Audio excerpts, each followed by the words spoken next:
Hola, cage fighting connoisseurs. This is KidNate at BloodyElbow.com, and I am here to tell you why I am so pumped for tonight's UFC 182 headliner between Jon Jones and Daniel Cormier.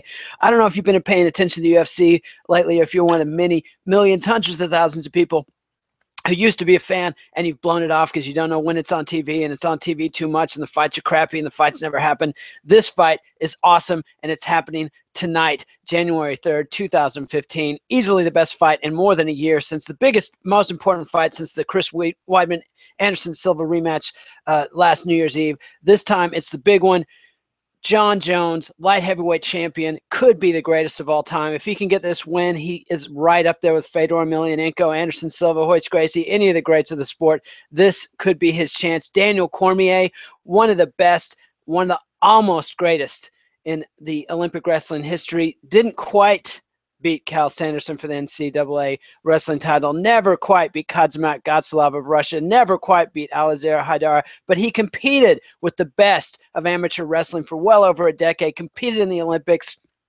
Now he's got his shot to redeem himself and take Jones's UFC title. This is high stakes. Neither of these guys has ever lost. Jones has one loss on his record, but it's a disqualification, and anybody who knows anything knows he was destroying Matt Hamill and only lost that fight because of an illegal elbow.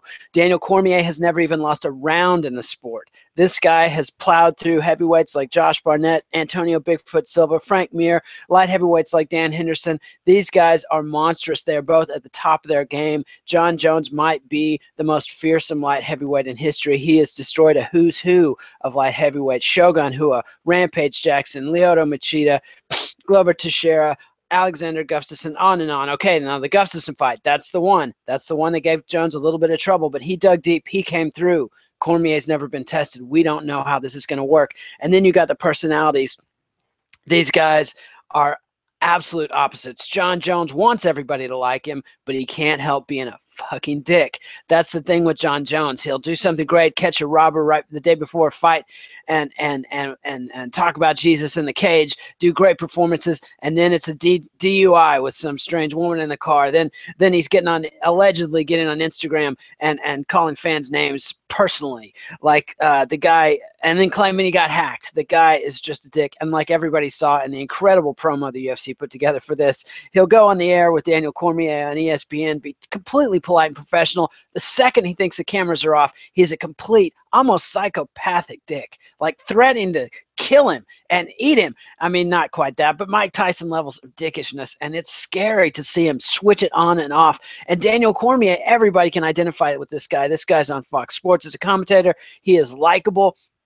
He is nice. He seems like a regular guy. He's chubby and lovable and incredibly athletic, but it doesn't look like it. So you feel like anybody could get in there and do it when you see Daniel Cormier fighting.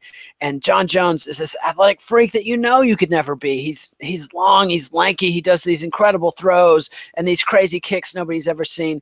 This is a collision of opposites, and it's going to happen tonight, and I cannot wait to find out what happens. Now, the big question mark, is this going to be the big fight in UFC history or not? The UFC is coming off of one of its worst years in the Zuffa era. Since 2005, lowest pay-per-view average sales, terrible stadium attendance, piss-poor TV ratings for the most part.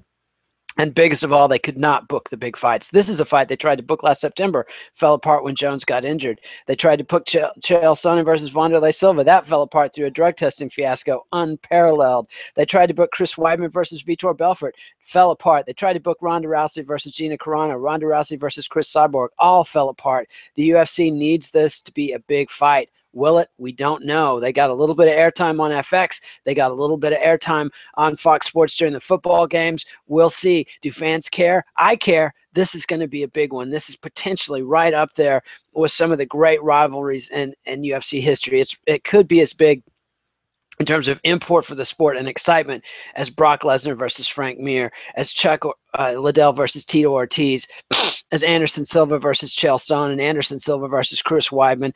This is the big time. This could be it, but will it? We don't know. We got to find out. And will it be a great fight or will it be a dud? MMA throughout its history has had great rivalries that fizzle out, going all the way back to Royce Gracie and Ken Shamrock, that everything looked great, then the fight was terrible. What are fans going to see tonight? We'll find out. Watch it tonight. It's happening at the same time as NFL playoffs. So Get on pay-per-view, pay your money, watch the fight. I guarantee you it's going to be worth finding out. This is Kid Nate at BloodyElbow.com. Subscribe to MMANation.com on YouTube. Read me on BloodyElbow.com. Follow me on Twitter at Kid Nate.